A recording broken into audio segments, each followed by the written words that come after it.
नई Delhi railway station पर हाल ही में हुए हादसे ने पूरे देश को झकझोर कर रख दिया है।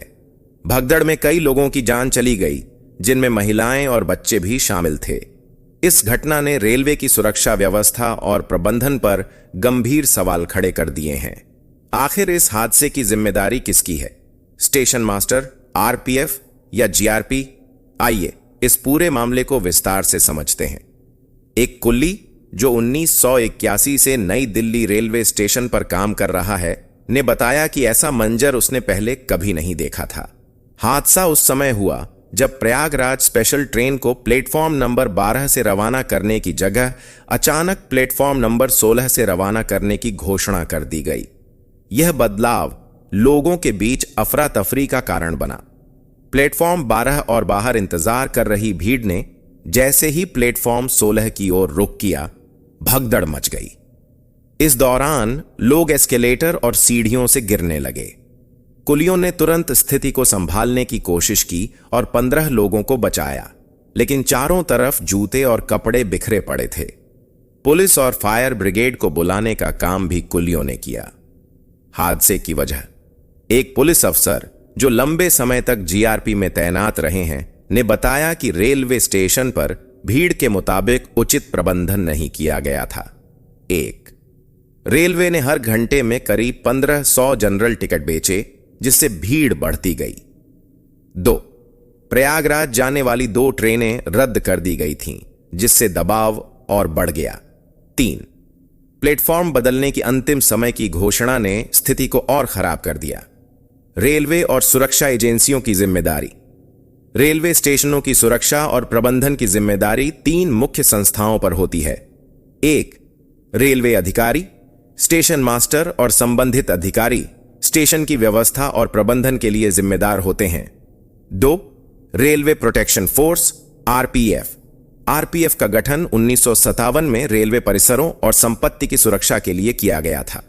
उनकी जिम्मेदारी है चोरी, गबन, अवैध वेंडरों पर लगाम लगाना और यात्रियों की सुरक्षा सुनिश्चित करना। 3.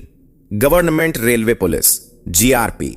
जीआरपी को स्टेशनों पर कानून व्यवस्था बनाए रखने और रेलवे परिसरों में होने वाले अपराधों की जांच का जिम्मा दिया गया है। यह राज्य सरकारों के अधीन काम करती है। सुरक्षा में खामियां? 1. अंधाधुंध टिकट वितरण। रेलवे को यह जानकारी थी कि स्टेशन पर कितनी भीड़ की क्षमता है, इसके बावजूद टिकटों की बिक्री जारी रखी गई। 2. खुफिया इनपुट की कमी। आरपीएफ के जवान अक्सर स्टेशनों पर खुफिया जानकारी इकट्ठा करते हैं, लेकिन इस बार कोई सूचना नहीं दी गई। 3. CCTV monitoring. नई दिल्ली स्टेशन पर सीसीटीवी कैमरों से 24 घंटे निगरानी की जाती है, लेकिन भीड़ को पहले से नियंत्रित करने की कोई कोशिश नहीं की गई। 4. प्लेटफॉर्म बदलने की घोषणा। अंतिम समय में प्लेटफॉर्म बदलने का फैसला अक्सर भगदड़ का कारण बनता है, और इस बार भी यही हुआ। हादसे से बचाव के उपाय? 1. यात्रियों की सीमा तय करना। भीड़ बढ़ने पर सामान्य टिकटों की बिक्री तुरंत रोक दी जानी चाहिए। 2. सुरक्षा बलों की सक्रियता। आरपीएफ और जीआरपी को भीड़ नियंत्रित करने के लिए तुरंत कार्रवाई करनी चाहिए। 3. प्रबंधन में सुधार। प्लेटफॉर्म बदलने जैसे निर्णय सोच समझकर और समय रहते लेने चाहिए। 4. समुचित योजना। रेलवे को अपने प्लेटफॉर्म और ट्रेनों की क्षमता के अनुसार ही यात्रियों को अनुमति देनी चाहिए। नई दिल्ली रेलवे स्टेशन पर हुई भगदड़ से यह स्पष्ट है कि रेलवे और सुरक्षा एजेंसियों ने अपनी जिम्मेदारियों को सही ढंग से नहीं निभाया। आरपीएफ, जीआरपी और रेलवे अधिकारियों के बीच बेहतर समन्वय और योजना होती तो इस हादसे से बचा जा सकता था। सवाल यह उठता है कि क्या भविष्य में रेलवे ऐसी घटनाओं से निपटने के लिए कोई ठोस कदम उठाएगा? हमें आपकी राय चाहिए। क्या रेलवे अपनी जिम्मेदारियों को बेहतर तरीके से निभा रहा है या इसमें और सुधार की जरूरत है? अपनी राय कमेंट सेक्शन में जरूर बताएं।